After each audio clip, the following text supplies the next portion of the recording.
Здравейте и добре дошли в студиото на Спортна треска. Започваме с огромния успех на сноубордиста ни Радослав Янков. 27-годишният състезател записа втори подиум в рамките само на няколко дни на Световната купа по сноуборд в Банско. В петък Радо спечели първото състезание от паралелния гигантски слалом, като по този начин увеличи аванса си на върха в класирането в дисциплината и излезе начело за големия кристален глобус, който защитава от миналата година. Днес Радо добави още към аванса си на върха, след като зае второ място. Това беше вече четвърти подиум за сезона за него. След малко в предаването ще можете да чуете и интервю с самия Радослав Янков. А ето и другите акценти в предаването. Ексклузивно интервю за Българската национална телевизия на звездата ни в тениса Григор Димитров в навечерието на турнира в София. Доста интересни интервюта и в футболната част на днешната спортна треска. Това са интервюта с Димитър Бербатов, Георги Дерменджиев, Ивайло Петев и Стойчо Младенов. Всичко това ни очаква в днешния малко по-къс вариант на спортна треска, но пък много сбита и интересна. Сега към големия тенис турнир, на който София е домакин, който започва днес с квалификации. За това обаче малко по-късно, първо за голямата ни звезда Григор Димитров. Прехвърляме се към Арена Армеец, където е Камен Алипиев и нашия анализатор Юлиан Стаматов. Здравейте, Камене, първо към теб. Здравей, Цвети! Добре дошли в нашото студио в Арена Армеец, където ще бъдем от тук до края на следващата седмица, всеки един ден с най-интересното от турнира Гаранти Коза София Open. Можем спокойно да кажем, че това е един от най-силните турнири на българска територия, въобще да не кажа най-силния, с страхотна схема, с участието на Доминик Тим, Давид Гофен, миналогодишния победител Роберто Балтиста Гут и естествено Григор Димитров. И сега към Юли, който благоволи да бъде наш анализатор за целия турнир и му благодаря за това. Съгласен ли си това, че това е най-силният турнир и какво може да очакваме от играта на Григор в него? Абсолютно съм съгласен, че е най-силният турнир до този момент провеждан в България. От играта на Григор ще очакваме, разбира се, само положителни неща. Няма да му е много лесно, тъй като е в много добра компания. Идвайки от Австралия, той е всъщност този, който най-дълго стоя там и ще бъде и най-изморен, предполагам. Но въпреки това, подкрепен от многобройната публика, очакваща неговите изяви, смятам, че ще видим един страхотен Григор. И той почива в първия кръг, както и Доминик Тим, който в неговата част на схемата. Евентуалният следващ съперник на Григор ще бъде победителя от матча между Ежи Янович и Дуди Села от Израел. Ти каза, че въпреки че се завръща от контузия, Янович също би могъл да бъде много солиден съперник. Да, ако говорим за матча между Янович и Дуди Села, в зала Янович е абсолютен фаворит, но да не забравяме, че той се връща след дълго отсъствие и ние не знаем в какво състояние се намира. Така че нека първо изчакаме първия матч, а след това да говорим за противника на Григор. Много силна схема, с изключително интересни играчи и освен поставяните, ти каза, че има доста подводни камъни в нея. Да, има много подводни камъни. Един от тях е Виктор Троицки, миналогодишен финалист. Той дори не е поставен. Интересно ще ми бъде да видя дали е изморен. Той игра Купа Дейвис до вчера. Включително днес ще играе матч, който започва всяка секунда, но сърбите си осигуриха победа и играят 3 сетови матчове в последния ден. Може да пуснат и някой резервен състезател, не знаем. След това Жил Мюлер, който на бързи кортове въобще в зала е много опасен. Левичар, който има много агресивна игра и е неудобен за повечето играчи в света и то от елита на света. Адриан Манарино също. Виждаме Андрея Сепи и най-вече Дарсис, който спечели в Купа Дейвис предишните дни срещу двамата германци. За мен много впечатляващи резултати. Днес срещу Зверев с 3-1 сет, съвсем преди да започнем нашото студио. Много ти благодаря. Сега, естествено, дългоочакваното и много рекламирано от нас интервю с Григор Димитров. Той беше тук в това студио вчера след пресконференцията си. Чуйте какво ни каза в следващите 14 минути. Гришо, здрасти. Много е драго, че дойде да си поговорим. Много въпроси ти бяха зададени на пресконференцията, но никой не ти видя фланелката. Хаскулън матч, което е много, много добре. Отговор може би на всички въпроси дали харесваш България. Много си изговори, що не си дошъл миналата година, защо не играеш за Купа Дейвис. Дай някакви отговори за това. Всичко това го говоря с отбора ми. Всичко, каквото влиза в, как се казва, в играта, но както казвам, никога нямам лоши намерения, лоши чувства към дали ще е Дейвис Къп или да идвам да играя в България. Просто миналата година имах различни, имах други договори, които бяха в щатите, които нямаше как да ги отложа. Също така с Дейвис Къп винаги искам да помогна на момчетата. Винаги, когато мога да участвам, винаги искам, но просто в момента програмата не се съвпада с нито един от двубоите, които мога да играем и просто целите са ми различни в момента. Турнир в София не за първи път ще играеш в тази зала, направи страхотен демонстративен матч. Вече тренира 2 пъти. Как усещаш настилката, как ти се вижда? Това ще ти помогне ли на твоя стил за игра? Още малко рано да се каже със сигурност, но настилката ми се вижда доста добре. Топките са малко бързи, което на мен ми допада. Има още неща, които трябва да ги оттренирам със сигурност, но самата обстановка е различна. Идвам все пак идвам от Австралия, топло е, открито е. Но както се казва, играя вкъщи, така че трябва да се нагодя максимално бързо и да, просто да се фокусирам за мачите, които предстоят. Ти ли се струва, че ти всъщност напоследък непрекъснато играеш вкъщи? Дори в Бризбън, който е толкова далече, имаше много силна група български запалянковци, почти навсякъде по света те преследват, което е много хубаво. Да, в Мелбърн беше просто уникално. Да, изключително. Винаги, още от първата година, когато играх там, се спомням, че имаше много агитка през цялото време но този път наистина, особено матч срещу Рафа, беше просто уникална атмосфера в стадиона и викаха за единия и за другия, така че беше много фейрплей като цяло, което ме кара да се чувствам дори да съм далече, да съм близко. Ти работи в Академията на Муратоглу, след това работи с Роджер Рашид. Много хора смятат, че твоята физическа подготовка е базирана много на работа с Роджер Рашид и сега това надграждане с Валвердо. Просто нека да го разгледаме като един процес, а не като елементарното това е окей и това не е окей. Всичко се натрупва през годините, с който да съм работил, дали ще е с Муратоглу, дали ще е с Рашид или с който друг. Винаги съм взимал позитивните неща от всеки един период, който съм прекарал с тях. Това винаги било, с който съм работил, винаги съм имал плюс и до ден днешен съм държа връзка с всеки един от тях. Но всичко просто идва с натрупване. Така че не бих казал каквото е станало последните месеци, че просто тук вижте така е станало или има магическа пръчица, че не, просто всичко се е натрупвало през месеците работата извън корта, фитнеса, който съм правил, жертви, които трябваше да минавам, примерно декември да тренирам по 5-6 часа на ден, дали ще е вънка на стадиона, дали ще е в корта, така че толкова много компоненти изведнъж просто се сливат и резултатите идват. Много се говори за това как Паганини е променил фитнеса на Роджер Федерер. Ти работи много сериозно с твоето физио тук в залата. Те гледах и вчера и днес. На тебе това какво ти помага? Какви детайли променя в твоите подготовка? Първо, че психически ще съм по-добре, защото знам, че съм свършил работа си. Винаги, когато се прибера вкъщи и вече се ориентирам към леглото, винаги си задавам въпроса, свърших ли днеска работа? Лесно ли стигаш до леглото? Напоследък, да. Много мачове се насъбраха, така че всеки момент, който мога да почина, наистина го използвам максимално. Но момента, примерно сега след тук отивам директно във фитнеса. Имам още 2 часа за сесия, която трябва да съм готов за това, така че просто не спирам в момента. Каза, че са се променили малки неща в твоята игра в последната половин година, но са били много важни. Кои са те? Можеш ли да направиш детайли някакви? Тактиката със сигурност към всеки от играчите. Също така мисля, че моята игра е малко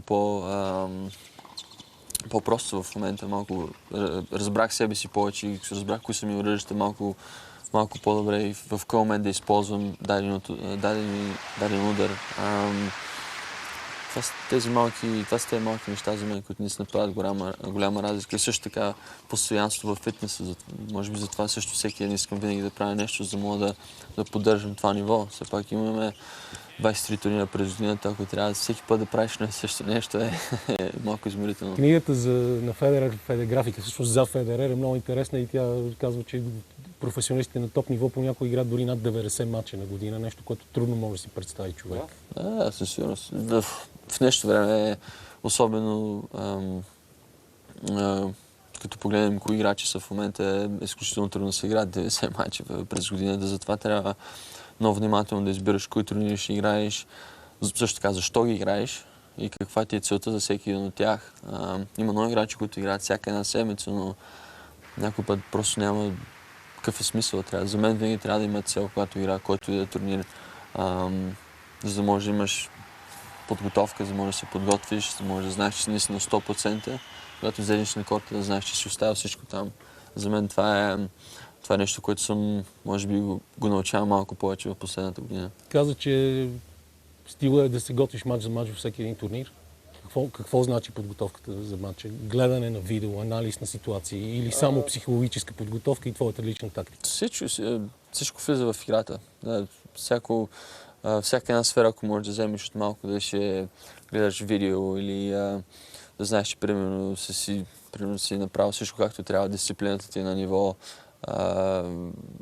взел си необходимите витамини, ял си правилната храна. Въобще всички тези неща дават такова голямо отражение на един играч от световна класа. Първо гледам някой път Мъри, когато е в съблеканата, винаги всичко е абсолютно на ниво и това също те кара самия себе си, ако искаш да достигнеш един ден от някои тяхните успехи, да си малко или много да взимаш добър пример от тях. Има ли приятелство в такъв строго индивидуален спорт, в който на практика двама рицари се бият на корта един срещу друг със своите оръжия?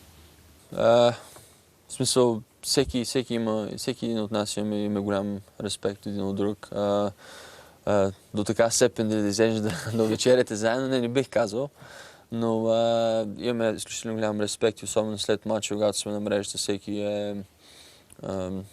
в смисъл, казваш си какво ти е. Писна ли ти да се сравняват с Федерер толкова години? Не може да става вече въпрос за сравнение, според мен. И 2-3 пъти ми бяха задали този въпрос и бяха отговорили, особено в Австралия, че вече това нещо е абсолютно ретро. Да. Миналата седмица ми бяха на гости в студиото на предаването, което водя в неделя, Мануела и Магдалена Малееви. И едно от нещата, които казаха те, е, че те виждат готов да умреш на корта. Да. Нещо, което не са виждали преди в тебе. Така ли е? Да. Исках някакъв път, дали си замислих след матча, когато видях, че съм играл 5 часа, чех си дали мога да продължим още малко, да видя до каква степен мога да издържа. Но...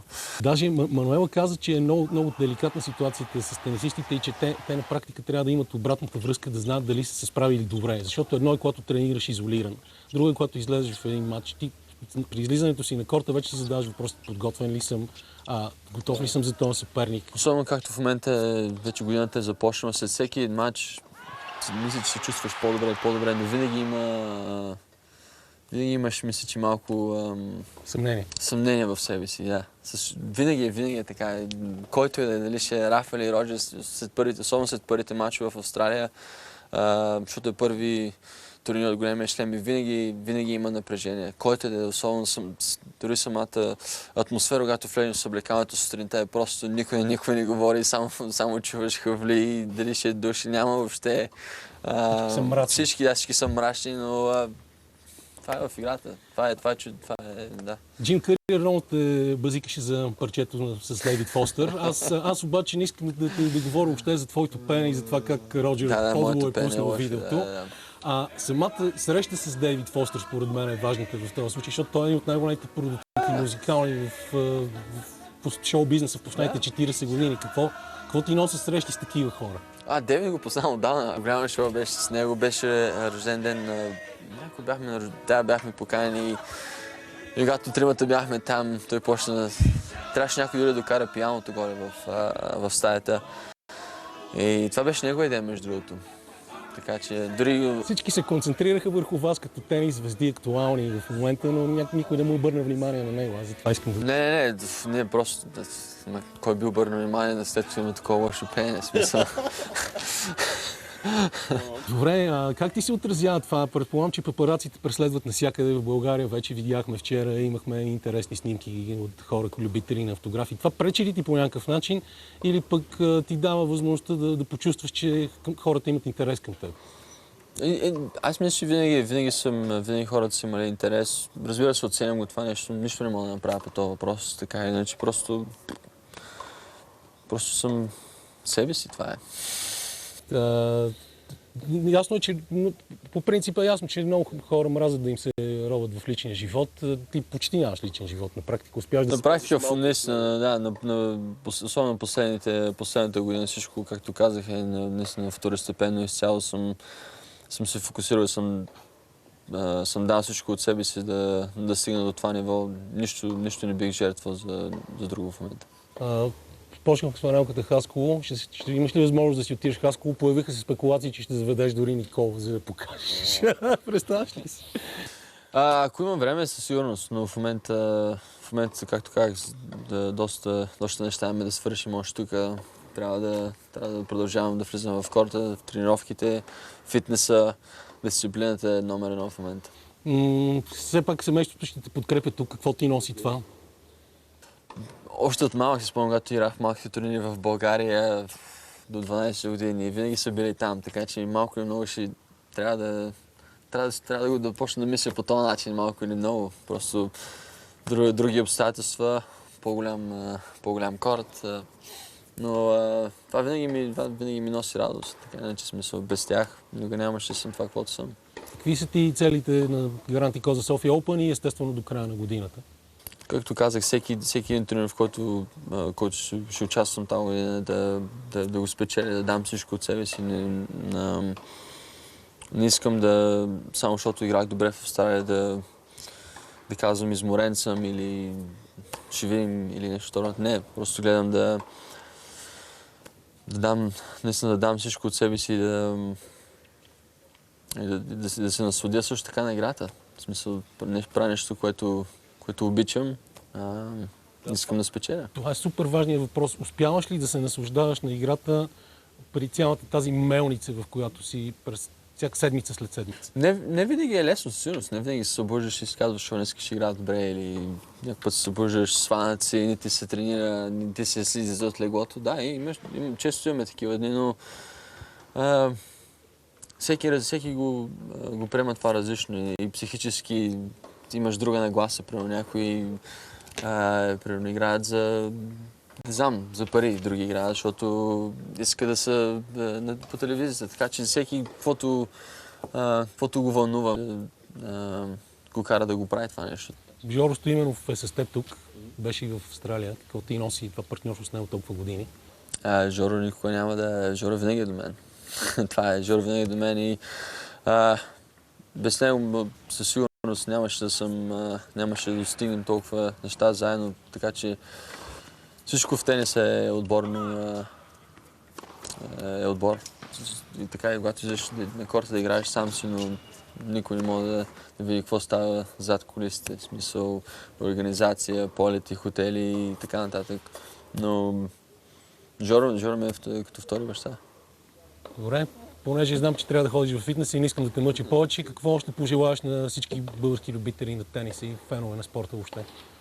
Първо чух такива хубави отзиви от семейството ми, че наистина всеки толкова се вълнувал. Очаквам наистина да има много хора да се наслаждават на тениса. Радвам се също така, че има турнир в България и че мога тениса така още повече хората да се развиват, хората да играят и наистина благодаря на всички за цялата подкрепа. Винаги, както казах, на който турнир да отида напоследък, само гледам български знамена и ме прави щастлив. Изключително интересно интервю с Григор Димитров, който рядко говори пред български медии, така че е любопитно и интересно да го чуем. Отново на живо към Арена Армеец. Камена и към теб. Днес започнаха квалификациите в турнира. Имаше българско участие. Какво се случи до момента? Случи се това, че българин Адриан Андреев игра предишния матч, който завърши малко преди нашето първо включване. Той е само на 15 години, през май става на 16. Не успя да се справи с съпротивата на намиращия се в чудесна форма германец Максимилиан Мартирели и загуби с 2 на 6 и 0-6. Но иначе Таймураз Габашвили, който е водач в схемата, имаше много труден матч. Успя да спечели срещу Даниел Масур от Германия. Друг германец Даниел Брандц успя да спечели пък срещу Яник Мертенс и това ще бъде един от най-интересните матчове в следващия кръг на квалификация. квалификациите. Може би, Юли, с едно изречение за играта на Адриан. Адриан имаше трудна задача. За първ път при толкова големи кулиси хората бяха дошли да го гледат специално от него. Все още той е на 15 години, много крехка възраст за мъжкия тенис. Противникът му го превъзхождаше и в сервис, и в начин на мислене, много по-агресивен от него, но Адриан показа на моменти именно своят талант, желанието да бъде също така агресивен, допусна грешки. Това с колко е загубил няма никакво значение. Това е една добра възможност за него да усети полъха в мъжкия тенис и какво го чака и към какво да се стреми. Да, пожелавам му успех. Наистина с хоризонта е пред него. Единствено, може би, небето е неговата граница. Цвети, само да завършим с това, че и турнира по двойки ще бъде много, много силен. Тук водачи в схемата са Жан-Жулие Ройер и Хорлат Такао от Румъния, които са шампиони от Уимбълдън през 2015 година. Вече знаем и кои ще са мачовете, които утре зрителите на БНТ HD могат да видят. В 16 часа двубоя по двойки между Мико Кузманов и Александър Лазов срещу Ариел Бехар от Уругвай и Андрей Василевски от Беларус. И в 18 часа Александър Лазаров играе срещу румънеца молдовеца, Радо Албот. И тези два двубоя ще бъдат предавани пряко по БНТ HD. В 23:30 пък утре ще бъде първия ни дневник по БНТ 1, веднага след късните новини на По света и у нас. Това е от нас тук от Арена Армеец. Още малко